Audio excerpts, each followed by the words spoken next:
We have learned one thing tonight about David Stearns, and that he likes to sign mediocre Yankee pitchers in the hopes of bringing back their glory days. As I'm on my way home, and I see that the New York Mets have signed Clay Holmes to a 3-year, $38 million deal. Now, as you can tell from my reaction, we'll get into discussing it. I'm gonna explain here what this means for their pitching staff, their payroll, and all of that good stuff. What is going on, everybody? Welcome to this another late night edition of Mets Digest with your host Michael DeAngelo. As you see on the screen, 10:24 p.m. Another late night vid for me. So I really gotta ask. We are at 2.93k subscribers, trying to get to 3k at the end of the year. Please subscribe down below. Me and Flobo Boys on top of everything. This signing literally just happened like maybe an hour ago, and I'm here covering this for y'all. One stop shop, everything Mets baseball news, trade rumors, free agent signings, free agent rumors, all of that right here on Mets Digest, and I appreciate all the love that I've been receiving from you guys recently. Now, let's get started. Enough with that. Now, this tweet came out about last week. I had a video loaded up for you guys between him, this tweet, this report, and plus a couple of other guys. That now has to be scrapped. And this tweet came out that the Mets are among the 4 teams interested in Clay Holmes and making him a starting pitcher. Now, what the other teams that have been revealed have only been like 1 or 2 right now, and that were interested in doing something like that. But now, with that came out this today that Clay Holmes is signing with the New York Mets and is pending a physical.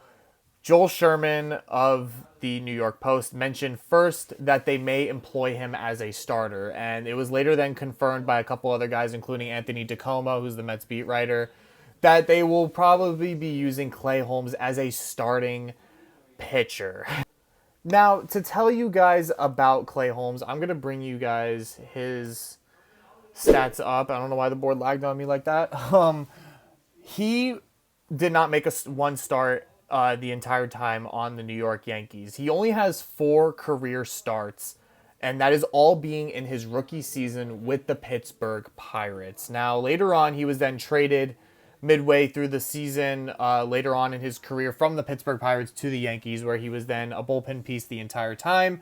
Made 2 All-Star appearances, one being in 2022 and one being last year, but despite leading the league in blown saves last year, having above a 3 ERA, was still able to make the All-Star team. Now, being at 31 years old and only having to lock him down for 3 years is a big plus. But the problem is that this man has already been playing in a tough market like New York City and has pretty much been on the decline the entire time on the Yankees. Now, if we take a look at his stats, this is like, full career stats from him right here.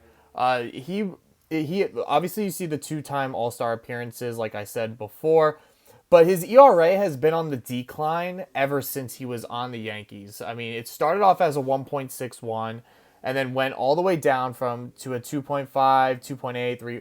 So I don't really know what David Stearns is thinking here. Look, we've had, success in the past of signing, like I said in the intro, Yankee pitchers, former Yankee pitchers, and, turning out to be success with them.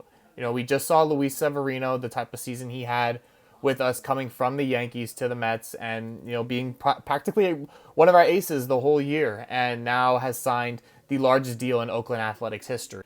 Now, signing this contract at $38 million a year for 3 years, that puts us at paying him a little over $12.5 million a year. Now, it also comes with an opt-out, so after the first 2 years, he has a player option for the 2026 season, and that is a big positive in my opinion, because just in case this man does not work out for the first 2 years, he could decline his option or opt into it, and we could look for a trade. So, I mean, it's not like we have to commit to him for very long, but maybe Jeremy Hefner and the rest of the pitching staff have just been able to find something in the Yankees coaching staff that they could fix. That's bad for these pitchers, because I can't even come up with another explanation besides from that. I mean, this is crazy that we have signed both Frankie Montas, who is also a former Yankee that was very, very below average during his time there, including the injuries as well. And the fact that we have signed both of them now to hopefully be a part of the rotation for the New York Mets. Now, if you look at the Mets rotation right now, because now we have to update it once again, it is looking in the likes of Kodai Senga, David Peterson, now Frankie Montas, and Clay Holmes. Sorry, I had to cut that one. Uh, which now, the reason I wouldn't agree with something like this is because we just threw over $70 million at two guys who have kind of been not so great these last few years. And we now threw over $70 million at them to both be a part of our rotation. And we still haven't had that, bona fide ace signing that David Stearns has been looking for. I mean, look, Kodai Senga is an ace in himself. He's gonna be a fantastic pitcher, one of the greatest pitchers in Mets history by the end of it. I promise you, if he were to re-sign another contract with us, gotta hopefully guarantee that.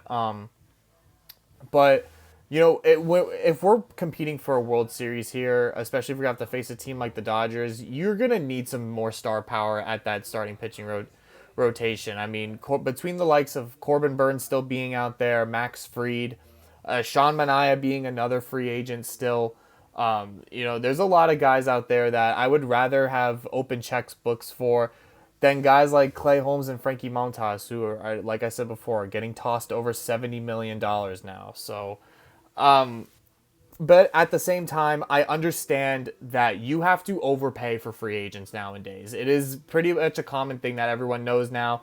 So paying a guy like this who has made 2 All-Star appearances in the last 3 seasons, it does make sense to give him around a little over $12.5 million a year. Now, if you put that in comparison, Edwin Diaz is getting paid 14, so it's a little less than that, and we're getting a good guy. He's very durable.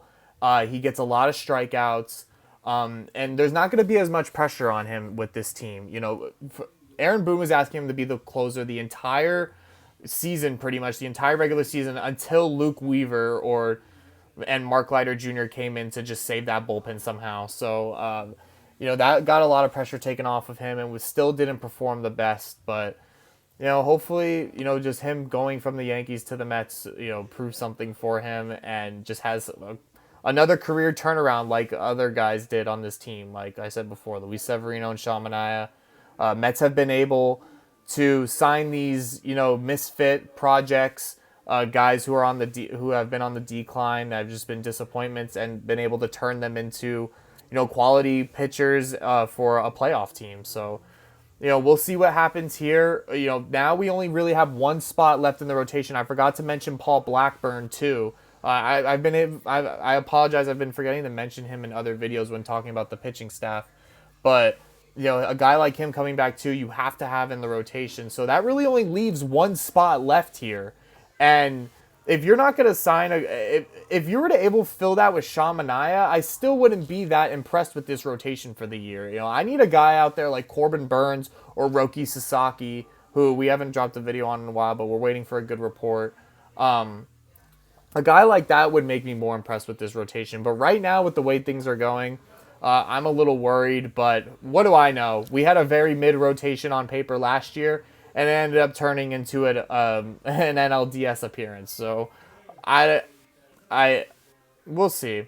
We'll see. I could be wrong. You can burn me in the comments all you want, but I'm obviously very skeptical. But I do understand there's some upside about this, and that is all I have for you guys here on Mets Digest. Make sure you guys subscribe down below for more content. I'm sure Flobo will be in on the next video, and I will see you guys later. Good night, y'all.